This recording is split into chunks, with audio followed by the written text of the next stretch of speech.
Hello, everyone! Blue Star Saber here with... Hey guys, Manga Reader here. Yes, Margarita's here for for his first stream on my channel in the new year, and the first stream of My Hero Academia. Let's Woo. see. Yeah, and Luckychi will be here at some point, but I'm just messaging him now saying... So... But yeah, hold on, sorry about that. So I'm just saying, let's see, he'll join when he can, which I think might be in a couple of minutes. But yeah, but pretty much this will be a double chapter review, though I believe Margarita may not have time to do them all.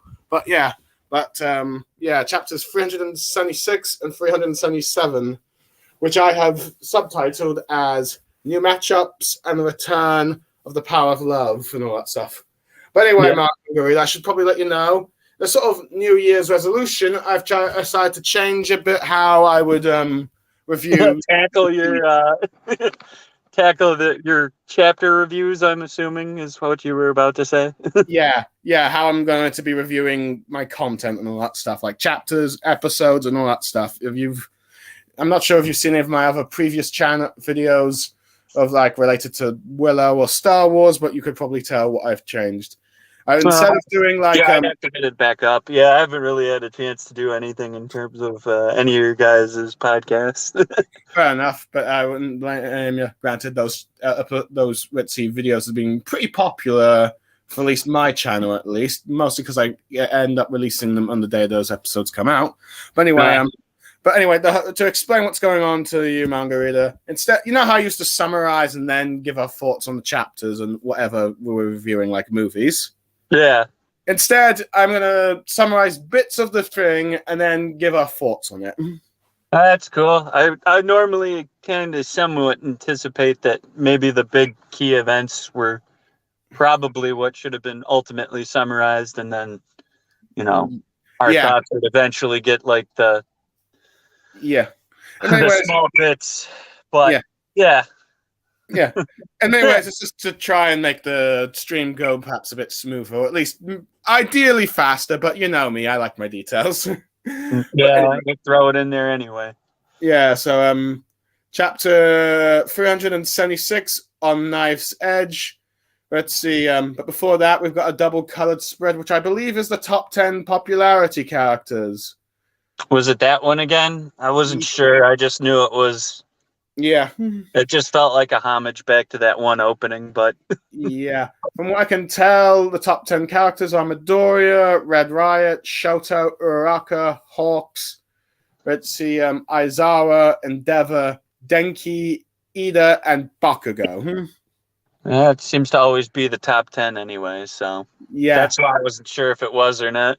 No, I think of interesting note thing of this popularity poll is that movie character from the third movie is not in the top 10 poll this time, and Uraraka is back in the top 10. Ah. Yeah. I was kind of curious if it was or not, because, there wasn't really any rankings given. Yeah, at least not with this Viz page. I think the rankings might have been somewhere else. I believe Bakugo came in first place like he always does, or maybe Midoriya, but... typically it's Bakugo. Yeah. The first time it was Midoriya, but yeah, after that, it's been like Bakugo. Consistently. Yeah. And Todoroki might have had like one first place finish, maybe. Yeah, fair enough. Maybe. I just remember like Bakugo starting... like third, maybe moving up to second, and then consistently being first place from there on forward. How I remember it anyway. Yeah, let's see. So, it's arguably probably why Koei will never probably kill Bakugo, because he's just too damn popular. It would have been a very bold move, but right. It's shonen, they don't like killing off the popular characters. Yeah, can't do that. Yeah. But anyway, interesting of note, let's see, I believe Endeavor's in the top 10. I'm not sure if he was in the previous one, but it is interesting given the fact that his character arc has always been a bit controversial given his family drama. But heck. His controversy only stems from our fan base, the United States side, or in any English speaking fan base. I think Japan typically doesn't have that big. I don't know. Let's see. Fair enough, but yeah. I never really see anyone bring up Japan's opinions on the Todoroki family. Fair enough. They probably keep it to themselves, but who knows? Who knows? If we ever find out what their general consensus is, that'll be interesting. But anyway, we've done enough about that cover and the popularity polls. We know what the top 10 are, but yeah. So anyway, we're going on to the actual chapter. So let's see. The first page is Uraraka thinking about what she said last time about how we still hadn't had our chance about romance, and we see a pile of twice duplicates from Toga and all that stuff. In many ways, they kind of remind me of a corpse in the way they're being drawn here, like an dead army of zombies. I could be wrong. Sorry, what? No, I had nothing. I mean, I kind of think I know where you're getting at with it, but I don't know if that was the intention or not. Yeah, true. But Toga ends up saying how she can't take a hint. No, she's not some blushing schoolgirl in love anymore, as more duplicates are made. Let's see. And oh yeah, she says, you got that, hero. And you get many of the heroes being overwhelmed with, I think, one of the Wild Pussycats, the one that can do the earth creating quirk, telling everyone to get back as she creates a, mud wall. Let's see. And the mushroom hero from class Britzy 1B cannot spread her mushrooms because, they're all close. Yeah. Let's see. And one of the heroes, I think Beastman or something, let's see, is saying to get all the tied up villains out of here or they get burnt to the crisp. And let's see. And you have Froppy telling Uraraka that it's not just Kurogiri, Darby is also here. Which he then ends up hoping that Todoroki and Shoto are okay. And I will admit, I do quite like the panel of the clones all spanning about jumping on heroes and all that stuff, while you have like one of them trying to block. And here it is, the man of the hour, Luckychi. Okay. Finally, after so many weeks of trying to get you onto here, you finally get into a chapter. Only for me to leave eventually, yeah. Hey. 2023, New Year's resolution. Oh, you had a resolution too? Yep. And if you're curious about my one, Luckychi, instead of summarizing and then giving our thoughts, I'm doing a mix of summarizing parts, then giving thoughts, and then going back to summarizing, and then thoughts again. Sure. I'll give him 2 weeks, and then he'll go back to the same format. That's exactly. If you've been watching my Willow views and my Star Wars Bad Batch for the last couple of weeks, you see that I've been consistently staying on it. It's only the 13th for you, isn't it? That's not even a full 2 weeks. Fine. Well, you'll be eating your words in March. Yeah. I'll be eating it in March. Damn. Yeah, but I'm still doing it. Oh, in March? Yeah, 2 months from now? Yeah, you'll find me still doing this type of reviewing. That's funny. Let's see. But anyway, Luckychi, we're just following up. I'll ask your thoughts about what's going on My Hero probably towards the end, since Managareader's here and he's got limited time. But at the moment, we have, let's see, Toga saying that she's not that schoolgirl in love anymore, as she's creating an army of twice, and it's overwhelming the heroes. And I must admit, I do like that, let's see, quote by Toga saying that whoever she was before, that's not her person now, given that she's just so enraged at this point. Mm-hmm. Let's see, as you see, Uraraka, in a sense, probably a prelude to like Deku with like, let's see, Shigaraki trying to reach like their respective arch foe. But I do like also Froppy's let's see, concern for Todoroki and Shoto when she realizes that Darby's here. I don't know. What do you make of this? Like a little bit of the double panel here, a bit Luckychi. Who? Froppy talking about what? Ida and Shoto? Yeah, while Toga's going on a rampage with all these Twice clones. All right. I'm sorry, I was just channeling my inner Sparta 3D, but anyway. Because Lord knows where he's been, but that's besides the point. We're going to give him all hell when he finally returns, if he does, of course. We're talking about 4 Life now? Yeah, yes. A year and a half and still no one. Yeah. Does he even post on the forum still? I don't know if he does. That's the only other spot I could think of where anyone may or may not have seen That or word of him. I was going to say that or Tumblr, but he hasn't said anything on Tumblr in a while. I didn't even know Tumblr still... Well, I did know Tumblr still existed, but I didn't know anyone really used it. To be fair, Tumblr has become a bit more popular since Elon Musk bought Twitter. Yeah, okay, yeah. Oh, so that we went back to Tumblr now for some reason? Yeah, I thought we all left it because they made it illegal to post like a 18 plus works. Some did, but I think people find Elon Musk more toxic than whatever Tumblr did. Doesn't even post like crazy on Twitter, and even if he does, it's not like you have to. Whatever. Well, I know. Yeah, see, people hate Elon Musk. On one hand, though, you don't have to deal with character limit on Tumblr, so that's the one good side of that. Let's see. So anyway, your thoughts on the chapter, or do you want me to just get on to the next bit of the summary? I mean, thoughts on this double page, or do you want me to get more thoughts on the summary? Double page. I don't know if there's really much left to say about the double page. It's pretty self-explanatory. All right, then fair enough. Anyway, explanatory. Anyway, Uraraka encounters both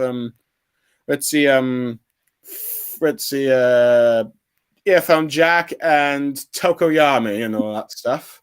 Yep. Let's see, as Tokoyami, as the groups reunite and all that stuff, as Tsukuyomi ends up commenting about how this battle has turned into complete chaos and all that stuff. With Froppy being concerned about Earphone Jack's ear and all that stuff, though she comments how that's let's see what All for One took from him and like that since, and let's see.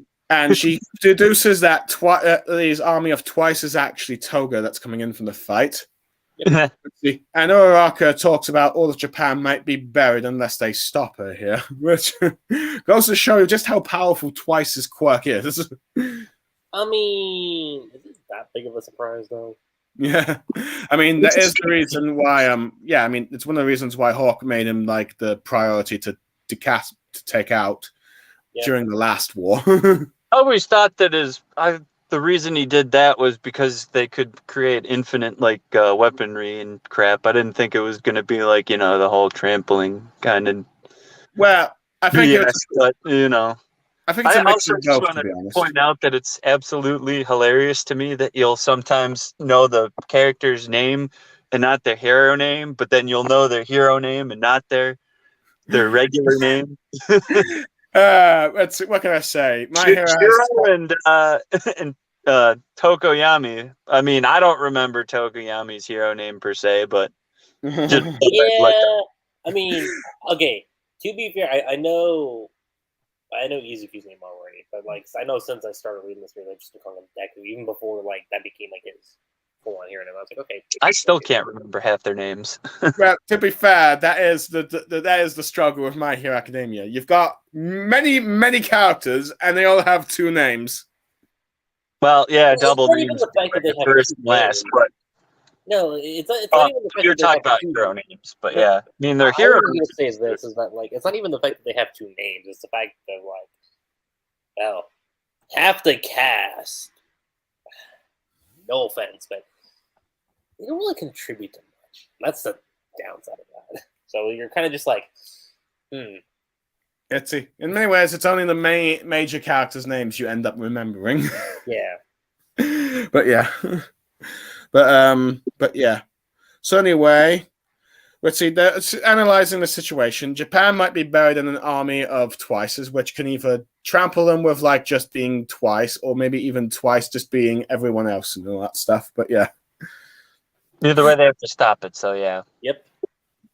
And it doesn't help that Dabi's flames, combined with let's see, Twice's lubrication, is spreading the fire even further and all that stuff.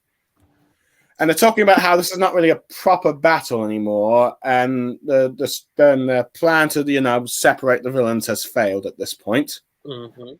As we see Endeavor facing off against a bunch of Twice clones, as his son Toya Dabi comes forward to face and all that stuff. As he realizes that, let's see, Toya has the Photosaur move that Shelter also mentioned, which he, of course, ends up being concerned about. Shelter asks what Dabi did to him, with Dabi admitting that he failed to kill his brother, but let's see, he should still, at the very least, take on Endeavor and destroy him and all that stuff. Let's see, while he tries to desperately to protect everything. Sorry, what, Margarita? I mean, that's just sounds like classic Dabi to me. Yeah. He's the amount of petty that you expect from some of the. I mean, this is basically Professor Zoom or Reverse Flash level of pettiness. Yeah. But I have to admit, I do like how like our 4 Class 1A heroes have analyzed the situation and give us a detail of like what is at stake if they don't take out Dabi or Twice / Right. on this battlefield. I was gonna say this might be abrupt, but if you want just my opinion of the chapter and whole, because I gotta get going. I mean, Okay. yeah, guys, just edit this in after the fact. Okay. No, but. Yeah, if you want, as for this whole chapter itself, because I'm not really even looking at anything right now. I'm just going based off pure memory at this point. I don't know. I guess for me, and again, this is abrupt, but like I said, I got to go. But I don't know. I'd say it's probably an 8 out of 10 chapter. I mean, Okay. you guys can let that one sit and debate amongst yourselves on that one. But Fair enough. Do you want to also give your thoughts on the other chapter? If you were to give it a score, or would you rather wait until the next time you're on a stream and then you give us your brief thoughts on that chapter? I can give thoughts, but my rating would probably still be the same, 8, maybe 8.5. Okay, so 8 and 8 to 8.5 for the 2 chapters. Okay. Yeah. Well, Margarita, thank you for having us. I know it was like short notice and the limited time that we did have, but glad we have some of your thoughts. I'll probably try and ask you a bit more, and then perhaps maybe next time you're on my stream and all that stuff. Maybe just briefly, I can give better clarification. Yeah. But for now, I'll just enjoy whatever it is that you're doing. Yeah, just keep going with Chi. You don't have to say goodbye to me or anything. But Okay. plus Ultra, guys. Plus Ultra. have a fun abrupted chat. But yeah, I'll give you thoughts next time. So yeah. All right. Bye for now. Yep. Okay, I'm down. Let's see. Trio is down to 2. Luckychi. Yep. Oh well, I kind of expected that, but let's see. I was hoping to at least finish this chapter, but oh well. At least we've got what we're going here right now. So anyway, you want to give your thoughts more on these 2 pages, or do you want me to go to what's next? You can go what's next. Okay. Anyway, interesting. We also have All for One looking at, let's see, this. By the way, what do you think of All for One's new design when it's in his revived form, if you will? Well, okay. I can't really call. Okay, the thing is that like this is All for One, like how it was in its prime, right? So yeah, it's not like we haven't seen. Okay, we haven't seen like the full picture, but we've seen it through like, from like the back of the head and like maybe like half of like his face from the panel. So we've seen his look like in the past, like in various flashback scenes, but getting it like full scope, like when it first happened, I was like, would be actually pretty cool. But at the same time, I'm kind of like, I wonder how many fangirls this guy attracted because I can just imagine people going like, nah, he too good. Don't get rid of him. I can just imagine like comments going there. But, you know. Fair enough. But yeah. Anyway, he seems to be monologuing about how, let's see, with that sort of... Let me just say this, to end up on the note.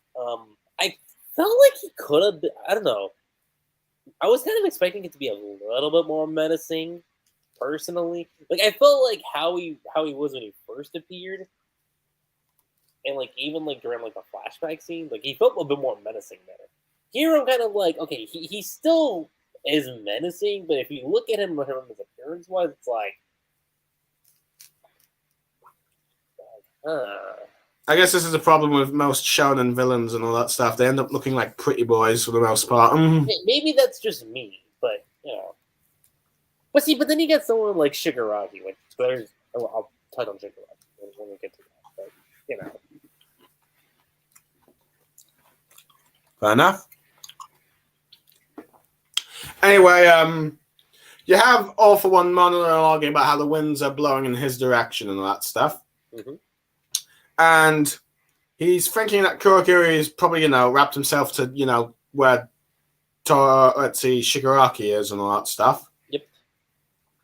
Let's see, and that long-range warp clock for himself, since it's, superior to his, sludge warp and all that stuff.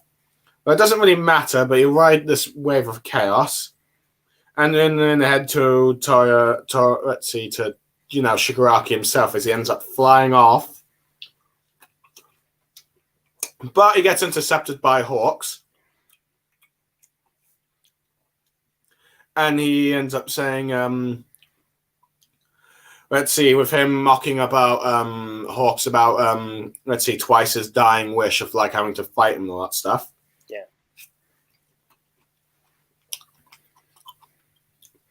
But Hawks is not letting All For One get out of his way because, he knows the side effects of the rewind, the drug quirk, that he has taken and all that stuff. Saying that, so he realizes that he needs to get to Shigaraki as fast as he can, though he's mocking him about his lack of face and all that stuff. And it's revealed that All For One is that the Shigaraki's body is not yet complete, and saying that this version of him is still essential to, to arrive there and complete it and all that stuff. But anyway, you have, Hawks shouting to Minerva that their divide and conquer strategy has failed and all that stuff. And they can't really and their allies can't really battle in this nasty heat. And if they fall here, the villains are going to try and, arrive where Deku and Tomura is and all that stuff. So he's telling him to please take out his son, if you will. With All For One comments about how cruel it is for him to give an order like that to Endeavor and all that stuff. Can I just say something? Sure. Dobby is Dobby. I'll say is one of my favorite villains in My Hero Academia.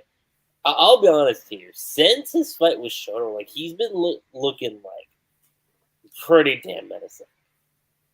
Like since he came back post this fight, I was like, oh. He's like a walking corpse at this point. Mm-hmm. Yeah. I'm kind of like, dude, what is going to stop you? In many ways, he looks more dead than Ghost Rider. That's saying something. Mm-hmm. But go on. But yeah, let's see. But he goes on to saying, wasn't he as a what? Let's see. He's telling Endeavor to also mocking about how he's leaving Endeavor to abandon his mission of taking him on and all that stuff, and dealing with his son. But Hawks is having none of All For One's taunts and BS, if you will. Yep.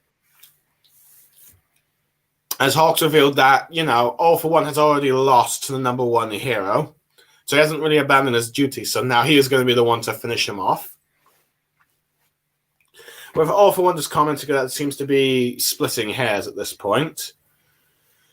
As Darby ends up charging at Endeavor.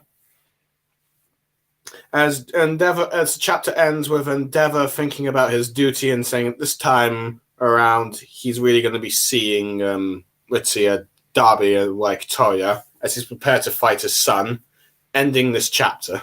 Which, okay, I'll be honest here. The way how this chapter ends kind of leads me to believe that Endeavor's not going to make it out of this. Like, when you say stuff like, this time around I'm really seeing you, I'm like,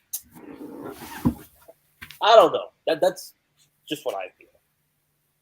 Do you feel like this is going to be Endeavor's final fight and all that stuff? His final swan song? Yeah, that's what I think, though. I don't know if that's what you're thinking, but...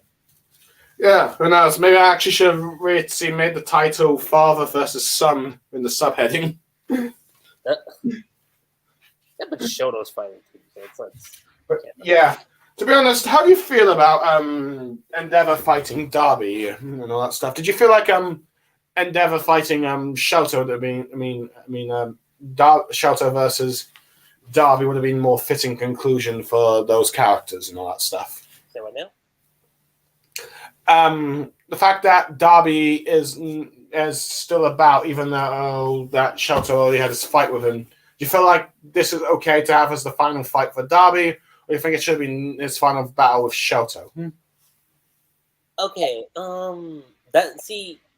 there's two ways you could look at that. Some people could say that the Shoto fight should have been like the one, but if you think back to the Paranormal Liberation War,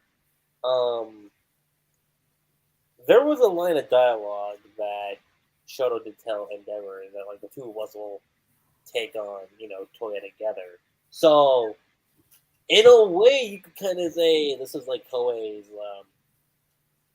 I wouldn't call it backup plan. I don't want to say that, but it's like Koei's way of saying that this is the promise that I set up at the end of that arc, and that's coming into play here. Okay. I don't know if that's what you think, but that's kind of what went through my mind. Well, I'm figuring that perhaps maybe Shoto and Endeavor are going to team up and all that stuff. I feel like Shoto is probably going to somehow end up on this battlefield. I just don't know how yet. Yeah. Because I feel like, okay, you've tied these three characters together, and I think it'll be a bit downgrading if you don't have you don't have like them all together and all that stuff. I mean, and not to mention Ida's still yet to have his spotlight moment in this arc. And I feel like given the fact that he's one of the main Class 1A characters, you should give him something to do. But yeah. In many ways, I guess at the moment I'm feeling like this is starting to be a bit more like the Obito situation with Naruto, where you had like Kakashi and him fight for their final fight a bit, but then he retreats and then he becomes the Tensei of Jubi, and then it's more like Naruto and Sasuke and the Hokages, with some of the allied shinobi forces, though not really, no more of them in the support area, really. See, I don't know if I could say that yet. Okay, I know this is the final part. Like, there's no denying that at this point. But my thing about that is that the difference with the Obito situation was that we had the Alliance like literally show up midway through as that fight was taking place. Here, the only ones you're really getting so far is, at least from what I'm seeing, is double check real quick. Yeah, so the only ones you're seeing so far in this fight is Endeavor, and Hawks. And again, Shoto, I feel like is gonna make his reappearance. Like, and that's the thing I've noticed with Koei, that like anytime it involves Dabi stuff's like usually like separate from like whatever everyone else is doing. Like Deku and Shigaraki, that's like its own spot. And that's sort of similar here too, I think. Okay. Like, unless we get to a point where, like, let's say, okay, I don't know how long My Hero has left, but given that this is the start of 2023, can My Hero go past 2023? I think there's a strong possibility with that, but okay, let's say this arc is still going on, like by the end of this year, right? It's funny I'm saying that because this week started off, right? But let's play hypothetical here. This is chapter 376. I know we haven't tackled 377, but my thing about that is, let's say we're in like chapter 422. And this fight hasn't ended yet. Then I'm gonna start going like, okay, like then I'm gonna say this is like the Obito situation, because Obito's fight that lasted, what was that, up until 568? It was long, so I don't think this one's gonna last as long as that one was. Okay. To be fair, I was kind of referring to the fact that Kakashi, who should be the most involved in Obito's downfall, only had like that one brief one-on-one fight, and then it was like Naruto and the Hokages fighting them from all that stuff, when arguably you probably should have had all members of Team 7 fighting this guy, because, well, he's the one that's most personally affected them out of all the main antagonists. Well, I mean, yeah, there's that too. But yeah. Sorry, I didn't mean to go off on a tangent with that. But no, it is fine. But yeah, I still feel like Shoto should still play a part in Dabi's final defeat and all that stuff. I think he's going to. Yeah. Where is Shoto actually at this point? It's been a while. I think he's currently with Ida in that city where All Might and All For One had their final clash. Oh, right. Remember that statue was melting and all that stuff? Yeah. But anyway,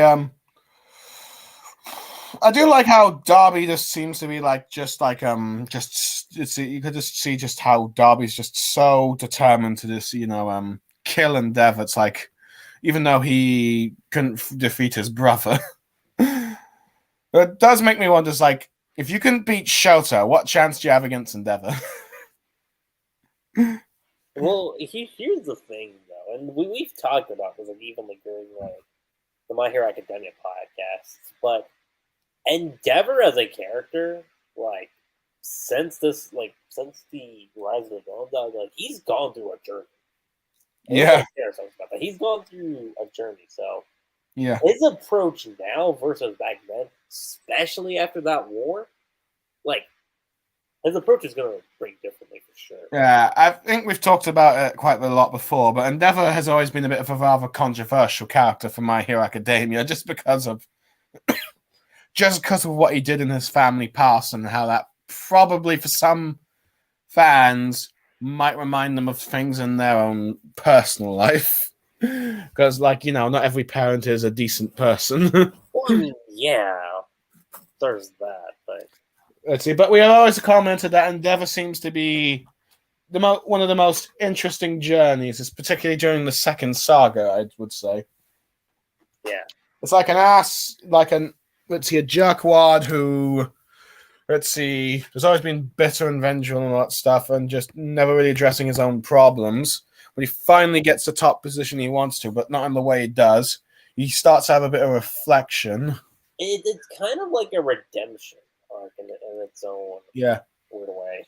It's like starting to realize perhaps maybe I looked at this the wrong way and trying to better himself, but of course the past came back to bite him, and it came to bite him in such a way that to the point it was revealed to the public. Well, to be fair, I think the public were never going to be happy if they ever found out this information, that it's all turned against him in a sense. I mean, it's like what Dobby said: the past never dies.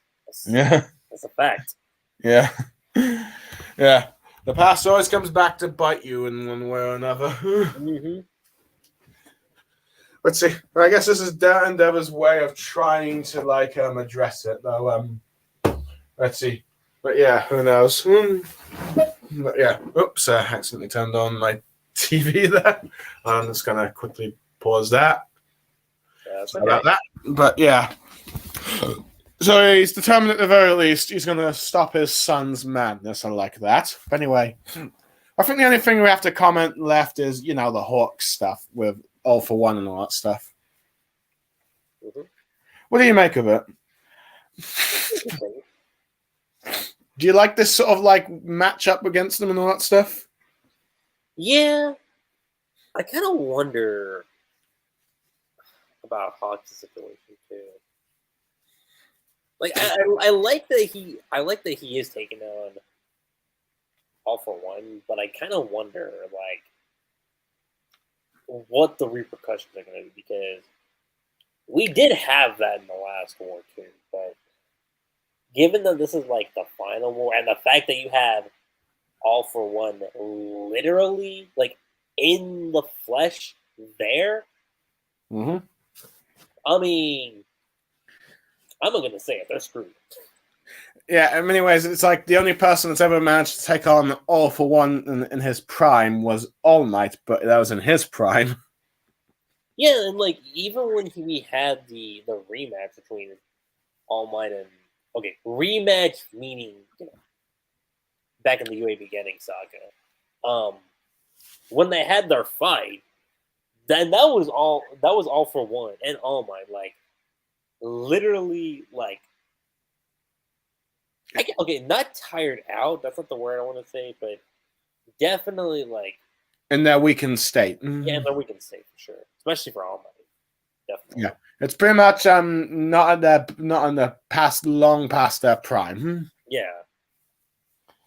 It would have been interesting. Let's see. It would have been Maybe I was gonna say maybe you could equate it to Magneto and Professor X, but I don't know about that.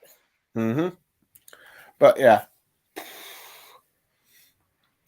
It could arguably, I guess you could say it's a matchup like that, or it's a rivalry as long as, say, I guess Batman and the Jokers, Spider-Man and the Green Goblins, Spider-Man, Green Goblin, me, you can even argue Spider-Man and Venom too. yeah. I guess Superman against Zod or Darkseid, I guess, and Or Lex Luthor. oh yeah, true. Or Reed Richards against, let's see, Doctor Doom. Just those very long old rivalries with histories. Yep. But yeah. Now I'm expecting that All for One will probably end up, beating Hawks and then arriving at, let's see, where Shigaraki is, because he's desperate to try and complete the thing, and I think he realizes that, let's see, that connection is starting to waver inside Shigaraki right now from those previous chapters. Mm-hmm. Mm-hmm. So yeah. But anyway, what do you make of the sort of, let's see, taunts between the two of them? Hawks and All for One. It's fascinating. It's something I never would have guessed that I needed. This is kind of something I figured we would have gotten with Deku, but to get it with Hawks is kind of interesting. I mean, To be fair, Hawks was with the League of Villains, even though he technically was undercover, but he was there for a period of time, so he has a general idea what some of the members are like. Yeah. Now, arguably, All for One is the one he hasn't never really interacted with until now. Yeah. But yeah. But I do like how All for One's trying to do the manipulation about, let's see, you're having father and son fight, how cruel of you, or let's see, all that stuff. But Hawks is having none of it and saying that and being a sort of I guess you could say, the fan of Endeavor that he is. Let's see, as stated, I like how he tells him that Endeavor already beat him before and all that stuff. Granted, it might have been his weakened state, but still. Arguably, Endeavor, forced All for One to do that, rewind drug that will eventually eliminate his original body. But yeah, but it is interesting how we've got a race against time for All For One to try and reach Shigaraki before his, to make sure that whatever he wants to do with him is completed and all that stuff. So yeah. So overall, how would you give this chapter? Margarita gave this one a bit of an 8 out of 10. How about you? I'm gonna take it a step higher. I'm gonna give it. If it came to my own chapter rating, it's like an amazing. I'd say it's an amazing chapter. So that's like a 9 out of 10 for you, I believe. Yeah. Okay. No, let's see. I figured I'd first give like this chapter a 7 or an 8, but I'm gonna give it like an 8.5. Yeah. I think it's a pretty good chapter. You've got Uraraka and Toya teaming up, reuniting with Tokoyami and Earphone Jack, and they looks like they're working together to try and find a way to take out the Toga twice and all that stuff. Who it seems Uraraka cannot seem to reach her at this point, as she's no longer that girl that had a crush on Deku and all that stuff. Given I think she misunderstood Deku's words during the first bout. Definitely. Yeah. And you now have like the matchups of let's see, and now you have also the matchups of like which I suppose the matchup with like Uraraka's group is probably going to work, because if she's going to have like multiple selves, she's probably going to need like a bunch of her friends there as well, or as many as Class 1A as you can. But then you also have Hawks versus All For One. Let's see, where Hawks has to try and stop All For One from reaching Shigaraki. I was going to say this. Do you think it's a possibility that Hawks might not make it out of this? Possibly. I mean, the only thing, I mentioned this a bit earlier, but we talked with Margarita a bit about the popularity poll cover thing that there. Hawks was one of the most popular characters there, so I do wonder. And remember, I made a comment that Shonen Jump doesn't seem to like having the series' most popular characters killed. Well, I feel like that was the old regime of Shonen. Okay, because let's be fair, how Shonen Jump is today versus how it was like back in like the big 3 days, it's kind of different. So, I guess so. There's the whole Bakugo incident, which I'm going to ask you about later, but yeah, I won't say much, but I'll wait. But yeah. But you have like Hawks versus All For One in a sort of race down time, and of course the father and son match is finally upon us. Who lives, who dies, we'll just have to wait and see. But anyway, it's now time for the next chapter and all that stuff. Chapter 377, and this is arguably what's probably drawn you to join me for a stream this time. He knows me too well, guys. He knows me too well. He's like, okay, I know what you're gonna pop for this one. Yeah, but yes, chapter 377, the chain thus far. It gets to a bit of a monologue and some believed to be some cherry blossom cheese. At least it's definitely cherry blossoms. Yeah. Yeah, I just assume so because, well, let's see, Japan, manga often bring in cherry blossom trees. Well, okay, to be fair, when it comes to My Hero, like we see cherry blossoms like that. Okay, fair enough, but it's but it's just like, the cherry blossom trees are just like the most famous, trees in Japan. At least from a Western perspective. Mm-hmm. Let's see. I apologize for any insensitive stereotyping, people. But anyway, we doing that? No. Yeah, but a monologue about how the power gap is going into like the.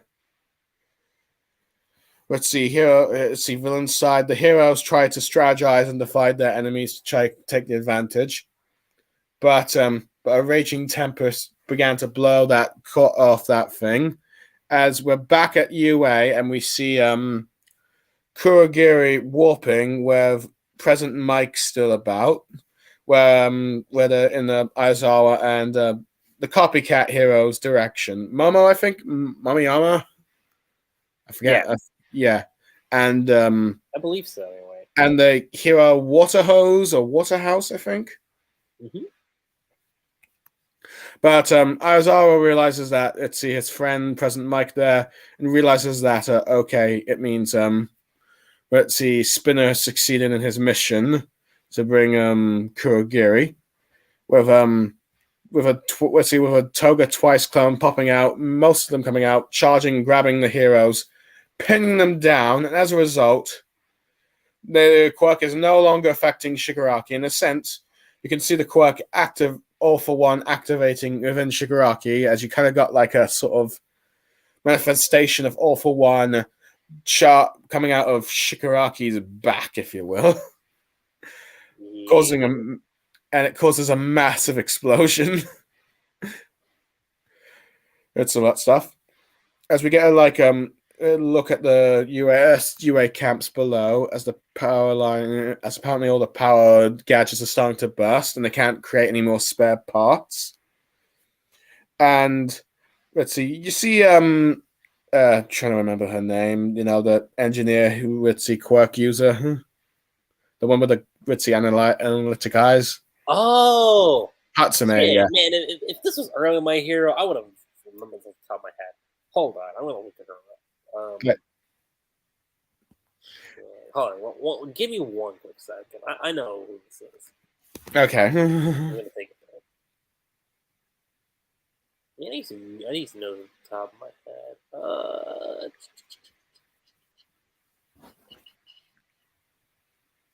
Not midnight. Definitely not midnight. You okay?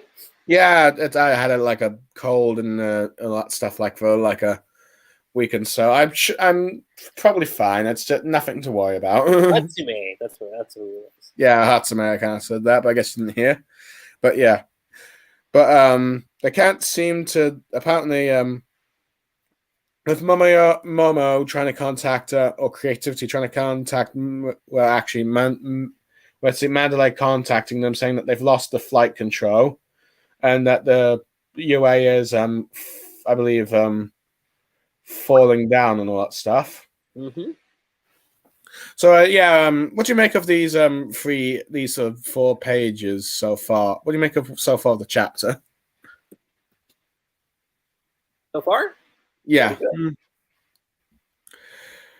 I do like how they do a bit of a monologue at the beginning about what the hero's strategy was due to the dwindling numbers and all that stuff to try and have the advantage. But yeah, I do like also how Aizawa is immediately realizing what is going on once he sees Kurogiri's portal, and I'm just starting to wonder if perhaps maybe Aizawa's final matchup is going to be against the corpse of his dead friend. That'd be kind of dark in a way. So what now? Have Aizawa and probably President Mike versus Kurogiri. Like that. Hey, I wouldn't put it as Powe to do something like that. In many ways, it'd be kind of like a sort of Mike Guy and Kakashi versus Obito kind of thing. Or, I was going to say it could be. You could equate that kind of to a Class 1A versus Deku situation. Okay. I say kind of. Because, and I guess you could inverse compare it to that, but though the difference is Midori. Which is kind of funny because I know the anime is about to cover that stuff. But yeah. That'd be interesting. Let's see. Let's see. Interesting how. Let's see. I'm surprised how quickly season 6 did the war arc there, but we'll talk about that. Yeah, but that will probably be for another stream. Yeah. Or a podcast, probably one that you're gonna do. But yeah. But yeah. The first half of season 6. When I heard that we were getting past it, I was like, really, this quickly? Yeah.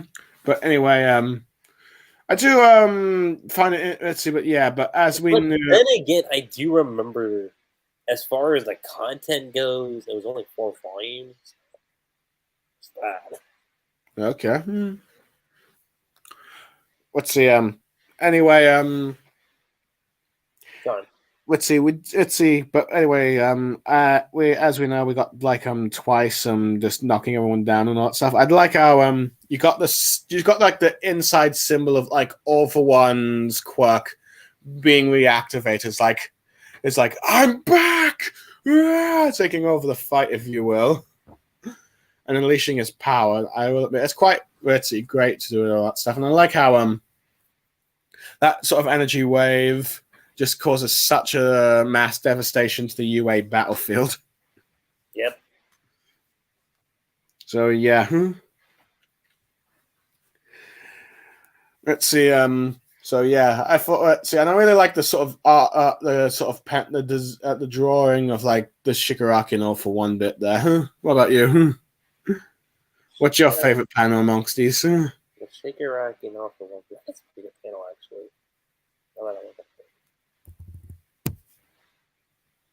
There's a few panels actually on this card that I like really stuck out to me, but that one is pretty good. Mm-hmm. But anyway, we're cut to like I believe let's see the League of the Paranormal Liberation Front's let's see, yeah, the member Skeptic, but let's see the villain's hideout and the warehouse he is controlling all his computer things. Mm-hmm. As you find that he's about to declare the downfall of heroes and all that stuff. Yep. Let's see. And now that the control island is like, let's see, being damaged and all that stuff, he's allowed him, the Phantom Thief, to like, perform his role and all that stuff. And ensure that to make sure that Erasure is no longer, active and all that stuff. All the things that have been keeping him at Shigaraki Bay. The most deadliest villain in history is about to be on the way, at least. Let's see, which will cause the fall of UA. Anyway, but it is interesting that, we get Midoriya in his powered up form, and then you see all the other sort of like support heroes from the below. Midoriya just seeing that Kurogiri's here, realized that what's going on with the Central Hospital. As you got Skeptic continuing about how not just UA, Japan, no, the entire world will be destroyed by Shigaraki's hands. All that stuff. Which, okay, I gotta say, I love the page that we get next, because you see Shigaraki there, you see Deku, and Deku's kind of just thinking like, hey, what's tearing away? Is he shedding skin? He's not moving. And yeah. I don't know if Powe was doing a callback to the Metal Liberation arc, because the fact that you kind of have his feet kind of like walking a little bit, and you just have him going like, what if I told you it's me here now? What would you want to do? Sit down for a chat at the mall? Mm-hmm. I kind of just love that reference to like their first ever, like their second ever, and their probably first personal encounter. That was Volume 8, right? Yeah, I think that was Volume 8. I remember correctly. It's so weird how, despite the fact these two are arch enemies, there are some like they've had such few appearances, but whenever they do meet, it's quite impactful. And I know I do my best to not talk about Naruto. I do, but I will go out of my way into this. This to me feels like part 2 of Naruto done right. The whole Naruto and Sasuke meeting up situation. In my opinion, I feel like this is like the best way. It's like, okay, yeah, you haven't had them meet up as much.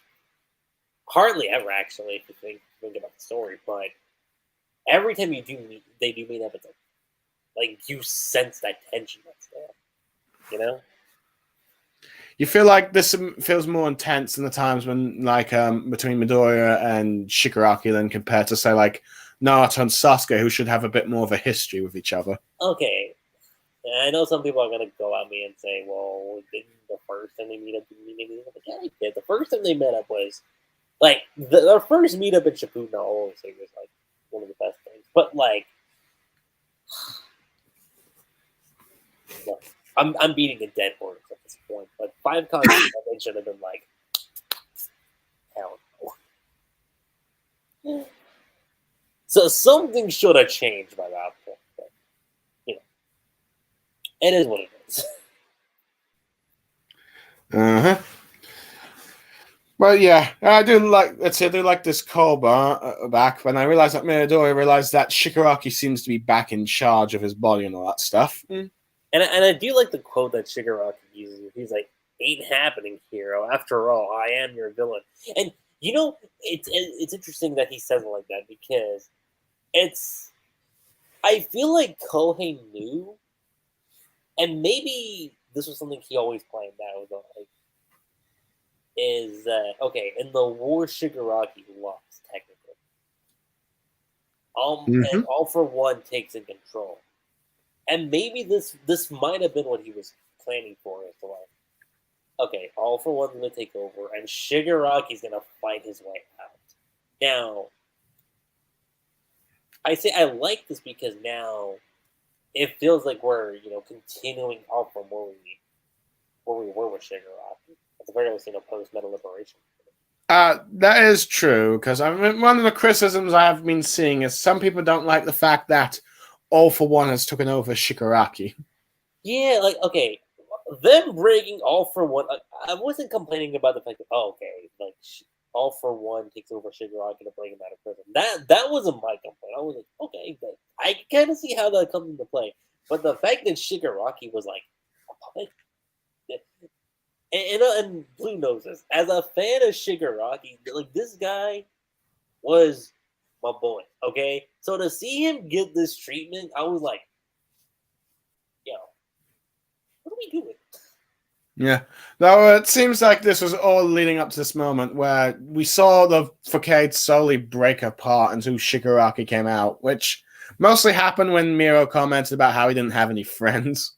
Well, it's not just that, but it also goes back to... I think the early signs go back to the start of the Stripe Star.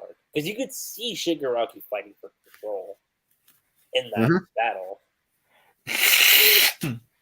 Yeah. Fair enough. So it's not like one of those things where you're like, oh, like this just totally came out of left field. No, it's been there. Okay.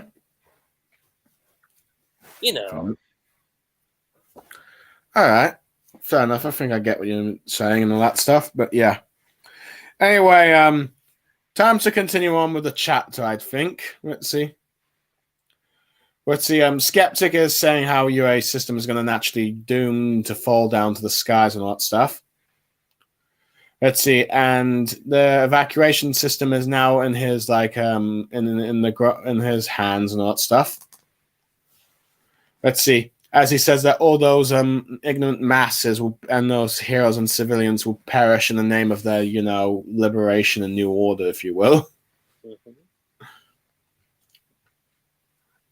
Let's see, Midoriya realizing that if the school comes crashing down, everyone will be and down below it, is doomed and all that stuff. Let's see. But I think at the same time, he needs to try and keep it in the air, but at the same time, he needs to deal with Kurogiri and Shigaraki so they don't escape and cause any damage. And at the same time, he can't seem to be breathing properly. So, yeah, and this is apparently due to the power of the blowback from the gear shift quirk. Which I believe you have yet to give your thoughts on that, but yeah. Mm-hmm. Let's see.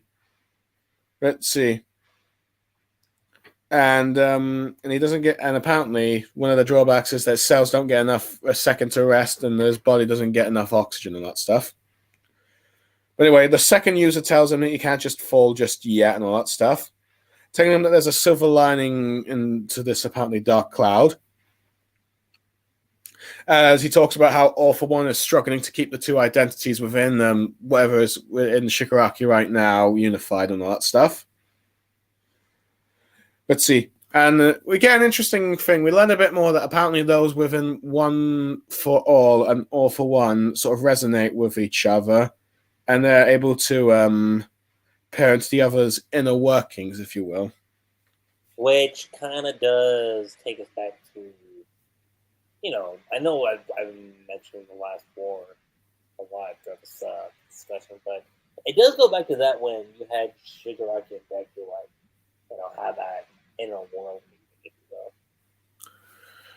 will. It's argued because their two quirks arguably very similar in their history together. Yep. Arguably, it's the only type of unique relationship you can have with those like quirks individually, really. Mm-hmm. But you go. But yeah, no. Let's see. Alphonse in no position to manipulate Shigaraki, and he tells Midori to do whatever it needs to and make the body act, even if it's just for a second faster. Saying that all the chain of events have led to this moment of this fight. Telling that there'll be his power, but as we then cut to like a screen, and we get a sort of mysterious silhouette telling that Skeptic that this mysterious figure has found Skeptic. Talking about it took a while, but let's see. But the moment when he showed himself to hunt down or not, showed himself when he was just about to make his move. Let's see. It was easy to hunt him down, and it was, let's see, even though it was no walk in the park. With Skeptic is shocked, and it's revealed that La Brava is back, and she is now regarded as former crime clip uploader villain, La Brava, and she's back. Let's see, hacking him now, or trying to locate him. Let's see. And she's apparently doing it's nothing too much for her because she's doing it all for the sake of Gentle. Ending the chapter on a cliffhanger. And 3, 2, 1. Luckychi fanboys. Anyone talking mad shit about the Culture Festival, get out of here. I'm gonna say that right now. Get out of here. For anyone who was telling me for years, oh, Gentle and Brawl won't come back, get out of here. No. I was saying it for years. They were gonna come back. I just wasn't sure when. So, okay. To be fair, it's just La Brava. But I'm confident that we're gonna see Gentle. You know why? Because look here. UA is falling down. Are you going to sit here and tell me this is not the perfect opportunity for Gentle to just pop back up and be like, yo, I'm coming to save the day? Oh yeah, his elastic quirk can catch the school, save it, and everyone goes like, "Yay, he's a hero now!" No, and honestly, if you think about it, it'd be kind of fitting because what led Gentle down that path of villainy was the fact that he tried to do that to save somebody, and well, what do you know? That and let's see, his plot for the arc was to ruin UA's festival, but now he's saving the school. Yeah, in a funny way, it kind of brings it back full circle. Mm-hmm. But yeah, I have to admit, it seems like after years of waiting, you finally get your payoff in this final arc. Took a while. Like, hold on, let me double check. What would this volume even be? So 36 is out currently. 37 is gonna drop in February, and if I look at the track record of the volumes, how many chapters is each volume? Okay, so 34 is 11 chapters, based on how I'm looking at it. 35 is 11. 36 is 12. Damn. Whoa, I was not expecting that. So, if I'm going to make a prediction guess on this, that probably means 37 will probably be... It'll probably go up to 173. 373 or 374, one of the two. So this would technically be what? The middle of volume 38? Yeah. Middle of volume 38. So about roughly 20 or so volumes or something. Let me see.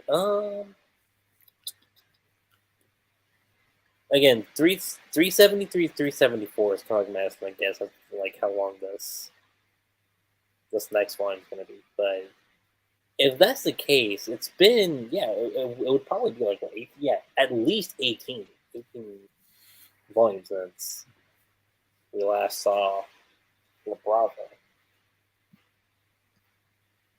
Hmm. But no, like, if y'all were on Twitter and y'all saw me, like, as soon as this chapter came out, I was like, oh shit. for, for just that reason.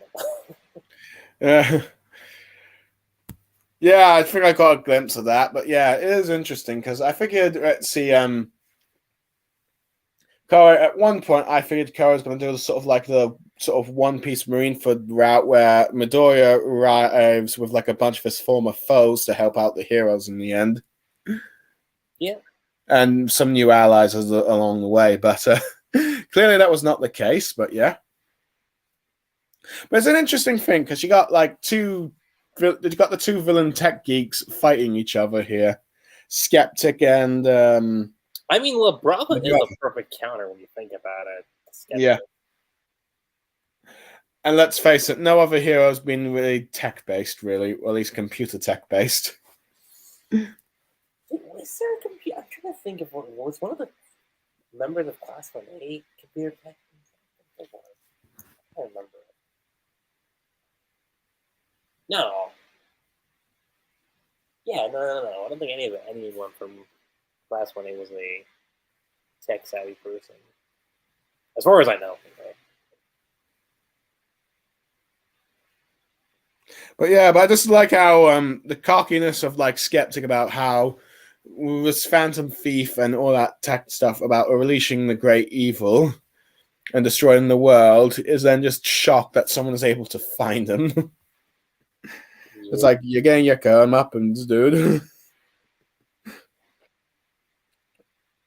But interesting. The other thing I kind of like is the fact that we get a bit more insight to like the connection between One for All and All for One with like Midoriya and all that stuff. Which, and this is a theory I haven't really touched on in a while, but for anyone who doesn't know this, a long time theory I've had in my mind was that maybe the way to get rid of All for One, I mean, like the quirk, is to also get rid of One for All. You could say it's a rather bittersweet ending, but it's like, okay, the way to save the world is by getting rid of these two quirks, light and darkness. Without one, the other cannot survive. But that kind of stuff. Well, where I stand on that theory of mine, like, I'm not gonna say it's increased, but I'm kind of just like, all right, let's just wait and see. So, I recall that James is opposed to that theory. Yeah. And here's a fun fact for people who don't know this. Powe did say he is kind of a fan of not dark endings per se, but like, rather bittersweet endings. So like that kind of makes me wonder, like, okay, how exactly is this series gonna end? Fair enough. But then again, this guy did just say recently the ending changing. I'm like, how many times are we gonna go through this? It's like yeah, you've heard that so many times you start to worry. Yeah, no, like he mentioned it once, and we saw it in the Heroes Rising film, but the fact that he said it like 2 or 3 times, I'm like now I'm actually, I don't want to say cautious, but it is a bit concerning. Like, okay, what is the ending going to actually be? Oh, yeah. Let's see. Well, hopefully you won't get another Attack on Titan situation, Luckychi. Oh, my God. Please. Anything of that. The last thing I need is another Eren situation. Shigaraki, yes, I love Toya. I want her to love only me. Toya? Toga, I said. Oh, Toga. I think it's Toga. I'm like, in some weird way, I would not be opposed to that. Well, some people will be like, what the hell? Like, probably like, yeah, hey, look, if Shigaraki rolls that way, he rolls that way. To be fair, there is quite a lot of shipping war debates about the queer ships, particularly with Midoriya and Bakugo. Yeah, that's gonna not go so well with season 6, part 2. I'll tell you that much. Oh boy. But yeah. Oh man, I'm gonna have a field day when we talk about that. But yeah, you pretty much have many mangakers go about, oh, I've changed the ending, or oh, I've had it planned. No, wait, I've changed it. No, blah blah blah. We've got that with like Kishimoto, but yeah. But Did he say that he changed his ending? I keep forgetting. Oh, he said he had many interviews saying, oh, he had planned it at this point in the series. No, wait, this point, you know, when he was doing damage control. Oh. Yeah, actually, no, that's true. Like, okay, the one I know of is Toriyama. Like, I know when it came to the Dragon Ball Z, he said he had a few points of where it could have ended like at the Frieza saga, Cell saga, and then eventually got to the Boo saga. But that's but in the case of Dragon Ball Z, you can kind of see like, okay, these stories end off a certain way because Toriyama wanted to end it that way, you know, or that's what he felt for each specific arc. I don't know. Like, is he when he says he changed the ending? Like, I wonder if that means we'll get like another My Hero series. But because I know that's a huge speculation that's been going around in the community that like maybe this will be the end of like My Hero Academia, and there'll be like a follow-up series titled My Hero Society or something along those lines. Well, that would be interesting. It should probably have all the characters we know fully grown up and all that stuff, and being actual proper heroes and all that stuff. But at the same time, it's like, what villains would you have them fight? Because, well, you like got the most powerful villains in this final war going about. I'll say this, and I mentioned this before with Shigaraki, but there's only two fates I see him having. Either he's stuck in jail, and I know that's shocking for me to say, considering with where I stand with Aaron,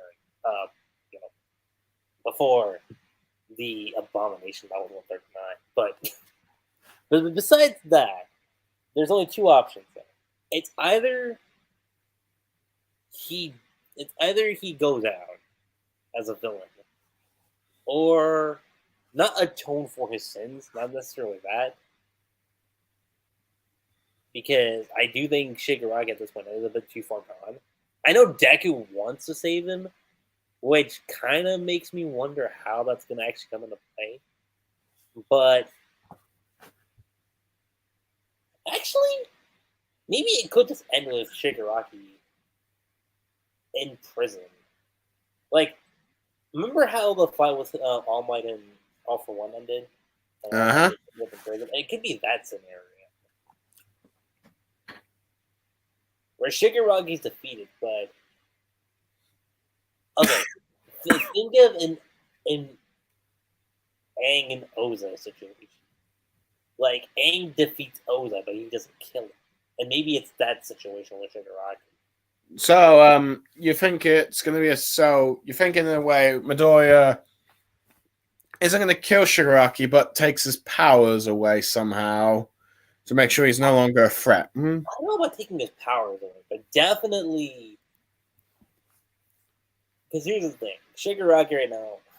Would you still say he's under All For One's influence? Because I know at the moment he's what one in the chair right now. From what the second user says, All For One is still in there, but it's too chaotic and he's too enraged to take over Shigaraki right now. So you have Shigaraki steering the wheel right now. Mm-hmm. So yeah, I'd say at the moment he's in control, but depending on the situation, especially if the original All For One comes in, it could end up reversing the whole thing and all that stuff. There's one way I could see it playing out with the whole Shigaraki and debuting. You end back up in a scenario where you did in the last war, where you have like the inner linking with your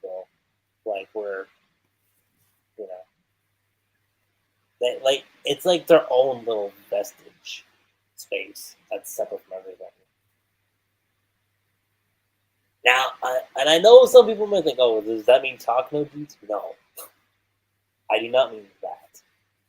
I think Deku realizes, that there's no chance of talk no jutsu working out. And I think he's smart enough to realize that. But as far as saving Shigaraki goes, I think that's a different thing. Like, maybe it's a case where, like, I don't know, Deku shows Shigaraki that there could still be hope. Like, think of Lady Nagant. Think of it like that. Like what? Like Lady Nagant. Let's see. Could you repeat that? Sorry, a bit louder. No, like, okay, do you remember how it was with Lady Nagant? Lady Lagan? Nagant. Lagant. You know, the assassin? Oh, of course, sorry. Come on, Blue. Don't tell me you forgot about her. Sorry, I just couldn't quite hear what you were saying. Oh. Yeah. So you think it'll be a similar situation to that? Maybe. I'll admit, the whole is Midori going to save Shigaraki has always been the biggest debate, Ritzy, in My Hero. There are those who are up for it. There are those who are against it. And it's one of the things that could potentially break or base the fandom and the overall ending of the series. No, and I'm in the same boat. I think there's a way you can make it work, and there's a way you can't. Mm-hmm. It all depends on how Powe is going to approach it. That's the thing. I mean, let's see. But yeah, like Midori wants to save him, but it looks like Shigaraki is determined to be the villain. Mm-hmm. So it's still possible that Midori does have to take him out somehow. Let's see. We just don't know what he's going to try and do. No, because if I remember correctly, didn't he say in the Vestiges world that, like, when it was like after the paranormal world, right? Like, he was talking about like all the previous users. Like, didn't he say like he didn't want to kill Shigaraki? What's along those lines? Didn't want to kill Shigaraki, did you say? Yeah, isn't that? I was gonna say, like, isn't that something Deku said to the Vestiges, that like he didn't want to kill him? I think he said he wants to save him if he can, because that's what All for One was about, I believe. I'm just curious because there's a few ways this can go.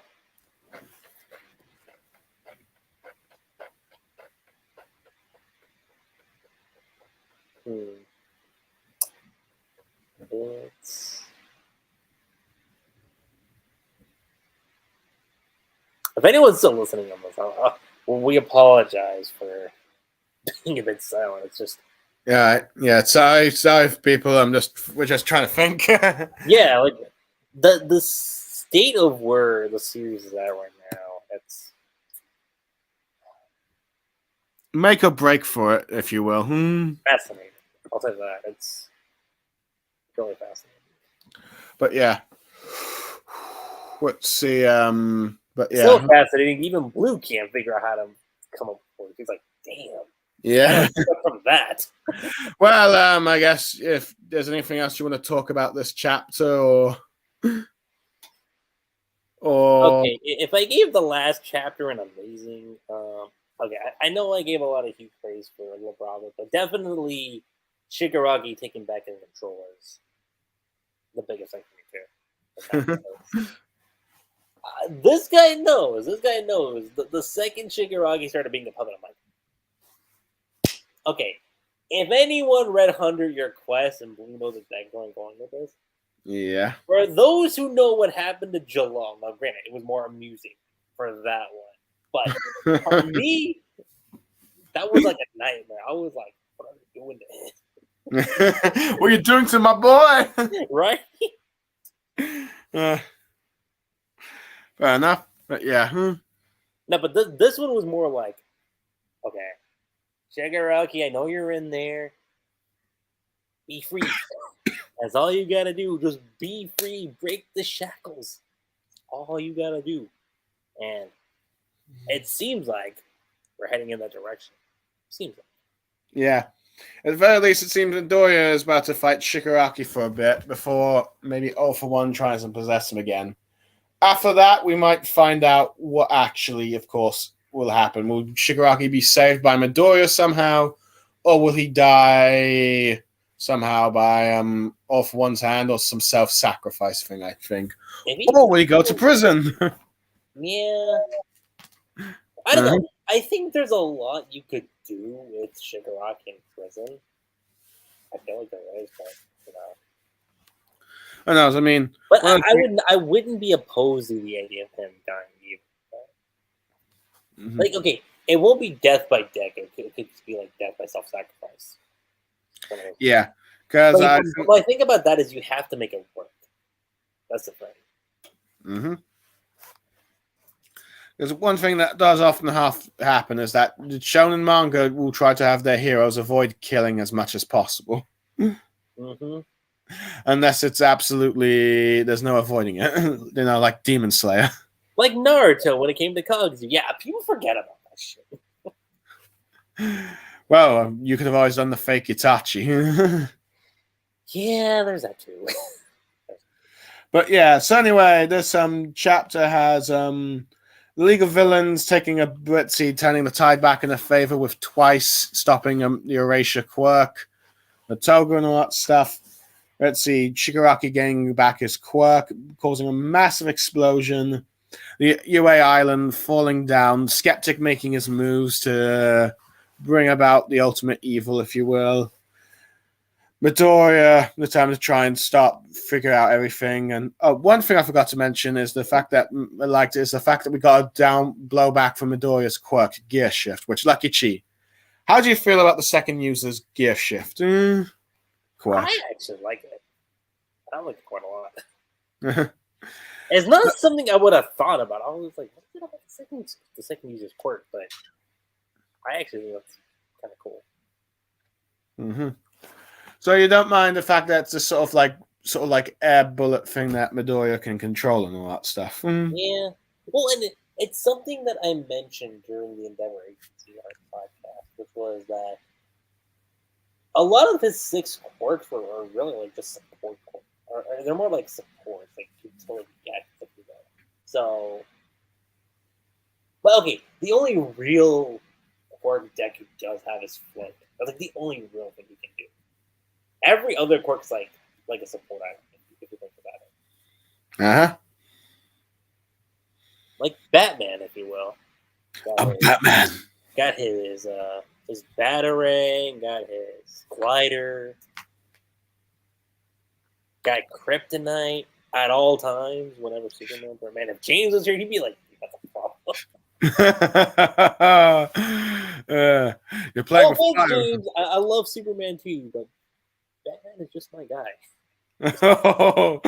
Let's see. Future stream. Batman v Superman. Blue Star Saber hosting with Luckychi and James in the other corners.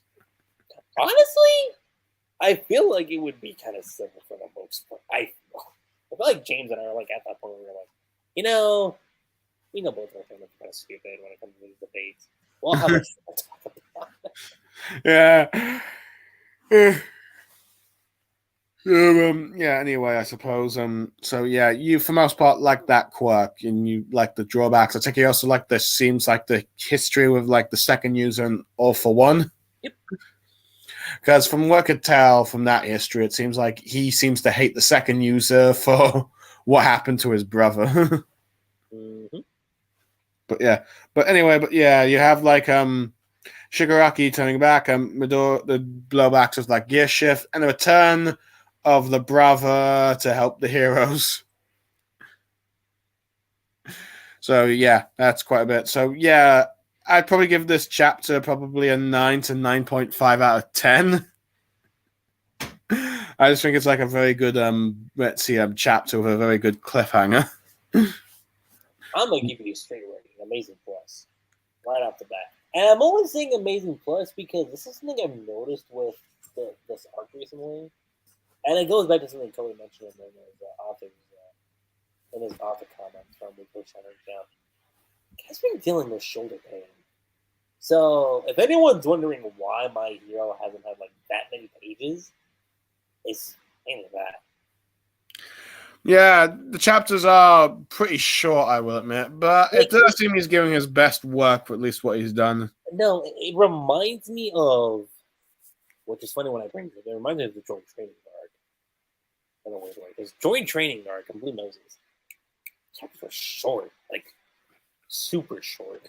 Yeah, and somehow you should arguably really, they should really have let mangakas recover a bit before letting them go back to work. Yeah, I mean, look at Yuki Tabata. Guy got a 3-month break, and then he's back. Yeah, and there's also like let's see, the fact that Kishimoto I think apparently got back pains during the Hidden Kakuzu arc, and it ended much quicker than it probably should have. But yeah, that's another entire discussion. But yeah, so yeah, Margarita gave this one I think an 8.5. You I think an amazing plus, which I assume is a 9.5 or a 10. That's a 9.5. Okay. And I'll probably also give it a 9 to 9.5. So, yeah, it's a pretty good chapter. Setting up the return of Luckychi's favorite duo. My favorite duo? You know, the brother and Gentle. Oh, yeah. Obviously. Yeah. The And power if you of... like Gentle and LeBron, I'm just going to say, you're wrong. Yeah. To pull a James when it comes to 4 life, you're wrong. Yes, the power of love returns. Oh my god! You know, I forgot about that. I kind of forgot about that. Yeah. Oh my god, that's kind of true. Yeah, but yeah, that's why I put in the subtitle. But yeah, so anyway, now that the chapter's up, I just want to get a recap. It's been a very long time since you've been on one of my stream things. What have you made of all the events so far in the war arc from when you last left it? Oh, and let me let's see, just take a look at my channel quickly. Let's see. Ooh, let's see. I feel like it was in the beginning of the war. I feel like that's when I was there. Let's see. From the last time I think you were on was around 365 and 357. 365 and 357. So that would be 365. You said. Let's see. 300. Oh, sorry, my bad. 356. Oh. Shit, that's like 20 chapters ago. It's been that long? Yeah. I cannot believe it has been. You know, ironically, now that I think about it, that was funny enough. Also, Endeavor and All for One situation. Imagine that.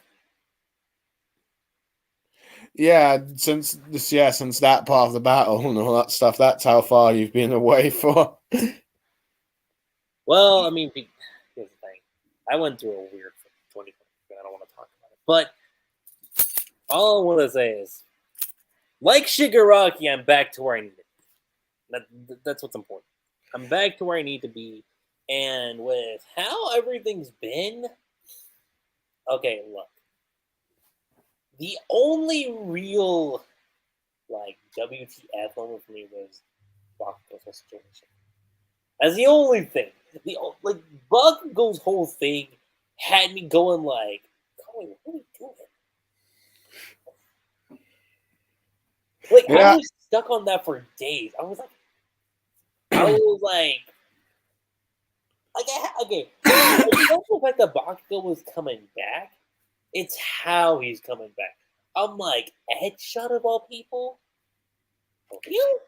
It's like Powe was trying to pull a Chio here. Now, here's the thing. Headshot sacrificing himself, I don't really think is that monumental. And I say that because the guy, okay, he's been in the series, yeah, but we haven't really seen him do much. I know people come oh, we didn't see Midnight do that much. No, I would argue Midnight was a different case because Midnight, we actually got to see her interact with the class. We got to see her, have these connections. with like certain students and whatnot. Hell, they even had an interview segment with her and Mountain Lady when they were with all the students. So Midnight was a case where you're like, damn, okay, like it was an unexpected death. It was a death you weren't really expecting. So Edshot was like, who cares? Okay, which is messed up for me to say, but like, really, who cares about Edshot? Honestly, no one. And honestly, I think when I reviewed that chapter, I feel like Best Genus would have been more of the fitting sacrifice. That's what I'm thinking. Because see, if Best Genus was the one who went out, at least you know there's a connection with him and Bach. And it's like, okay, yeah, we didn't get to see that much of like some interactions, but there's enough of an interaction there where you're like, okay, that sacrifice would have been warranted. But this, for some, and I hate using this term here, but for some fodder tier character who's at little to no relevance in the story. I mean, we do need a death, but it's like wrong death, people. People were claiming we need deaths, we need suspense. Okay, the suspense. I feel like it's like lately it's been coming back. I'll say that. I feel like the suspense was what was missing. And I think I talked to you about this too, like off screen with you guys. That when it came to My Hero with this war, like yeah, the war part's been there, but we haven't really felt like that. We've had the battlefields, but we haven't had like the casualties yet. Yeah, it's not like, okay, think of like the 1,000-Year Blood War, which is funny because I know the anime like just finished its first quote, but think of how that arc was, and think of, I know you brought up Attack on Titan, but think about the War for Parity. You had consequences. At the very least, pre-Rumbling. Like pre-Rumbling, you had consequences in those arcs. You had sacrifices. My Hero needs that, I feel. Mm-hmm. I believe with Attack on Titan, with every battle, except for maybe the last one, you at least had at least one character dying. Mm-hmm. But yeah. That's the thing. So I know some people are gonna be like, oh, are we talking about killing off any character? No, I mean like we need a significant. Mm-hmm. That's what we need. We need a significant death in the story. And I feel like with what Koei's setting up, I think Endeavor will be one of those characters. I feel. Endeavor does feel like one of those characters that would bite the bucket at the very least. Mm-hmm. Yeah. I mean, okay, look at it this way. Like, even from the Paranormal War, Twice died. And Twice was like on the League of Villains. Yeah, I mean, granted, let's see, many people do feel like that My Hero missed a chance of like having some impact when you didn't kill off Gran Torino. This guy over here. Me. Oh yeah, I forgot that you didn't like that. I talked about that on the podcast. I was like, yo, Gran Torino should have. Okay, Koei could fix this. If Gran Torino died, actually no, now is he active? I just remembered that. He's not active right now, is he? No, I think he's critically injured right now. Okay, critically injured. I guess we'll let that slide for right now. I'll say this, okay. I know people love some people. I know some people love folks from Class 1A. One of them gotta go. Well, one of them have to go. Like Bakugo, I already knew he wasn't gonna go. But here's the thing: you have Momo, you have Denki, you have me. Who gives a fuck about me? Sorry. Most people will play like Diamond. That's a you scumbag. Granted, I feel like if the ones of Class 1A that probably has the most likely death flag would be Aoyama. You know, the UA traitor. That would actually be a little impactful now I think about that. Actually, what would? I say this for you, Blue. Imagine if Ida's the one that dies. Who dies? Ida. Oh, that would be. Blue would be in a depression. He'd be like, for me, Ida's like the character that's probably been most mistreated by Powe. yeah. Well, imagine Powe is like, you know what? I'll listen to Blue. I'll give him his Ida moment by dying.